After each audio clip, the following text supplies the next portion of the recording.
The Galactic Council's verdict echoed through the crystalline chambers of the Nexus Station. Ambassador Chen stood motionless as High Arbiter Velkoth pronounced humanity's sentence, his 6 eyes gleaming with what might have been satisfaction. For crimes against established galactic order, for refusing to acknowledge your rightful place as a servitor species, and for the unforgivable act of independent technological development, humanity is hereby banished from all Council-controlled space. You have 30 solar cycles to evacuate. The other species in attendance, the ethereal luminary, the insectoid chithrax, the aquatic delphinians, watched with varying degrees of indifference. To them, humanity was simply another upstart species that had failed to understand the natural hierarchy. The strong ruled, the weak served. Humanity had committed the cardinal sin of refusing to serve. Chen had tried to speak, to protest, but his words fell on deaf ears. The Council had made its decision centuries before humans even discovered faster-than-light travel. There was no room in their empire for a species that demanded equality. The evacuation was chaos. 17 billion humans scattered across 42 colony worlds and hundreds of stations had to abandon everything they'd built. The Council's enforcers stood by, weapons ready as humanity loaded what they could into their ships. Some colonies had been established for 3 generations. Children wept as they left behind homes they'd known all their lives. But Ambassador Chen saw something else in the eyes of his people as they boarded the evacuation vessels. It wasn't defeat. It was rage, cold and calculating. The human fleet gathered at the edge of Council space, nearly 10,000 ships of all sizes. Chen stood on the bridge of the flagship Indomitable, looking at the holographic display showing the expanse of unexplored space beyond the galactic rim. They think they've won, Captain Rodriguez said quietly beside him. They think banishment is punishment. Chen allowed himself a thin smile. They've forgotten what humans do best. What's that? Survive, adapt, overcome. The fleet jumped into the unknown. The first decade was brutal. The rim territories were harsh. Gravitational anomalies, rogue planets, unstable stars.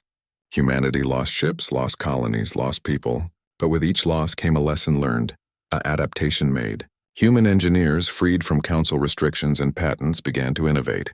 Without access to Council technology markets, humans had to invent. Fusion drives became more efficient. Hull materials grew stronger.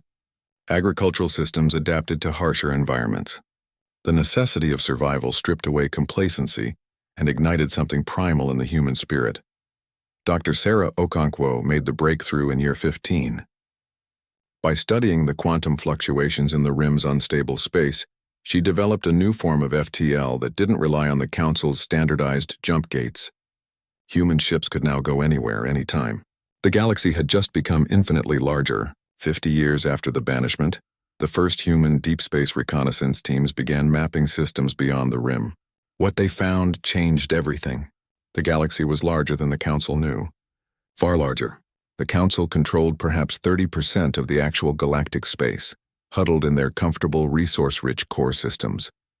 Beyond the rim lay thousands of uninhabited systems, many rich in exotic materials the Council had never encountered. More importantly, they found others, species that had refused to bow to the Council, that had fled or hidden, the silicon-based crystallids, the energy beings called the Resonants, the Gestalt plant intelligence known as the Verdant Collective, dozens of civilizations all cast out or in hiding. Ambassador Chen, now elderly but still sharp, saw the opportunity. Humanity had learned a valuable lesson. They didn't need to dominate others to be strong. They needed allies. The Rim Alliance was born.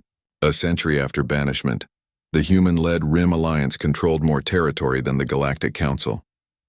Human industrial capacity, unrestricted by Council regulations, had exploded. The crystallids contributed their unmatched computational power. The Resonants provided energy manipulation technology. The Verdant Collective created biological solutions to terraforming challenges. But humanity contributed something more valuable than any technology. They contributed hope. They showed the galaxy that the Council's hierarchy wasn't inevitable, that cooperation could be more powerful than domination. Human starships, sleek and powerful, now patrolled vast territories. Human colonies numbered in the thousands. Human art, music, and culture spread across the rim, mixing with alien traditions to create something entirely new. The Council noticed.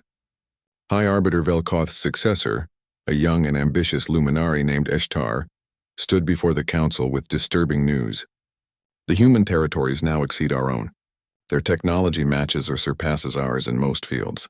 Their alliance grows stronger while our member species grow restless under our taxation and regulations.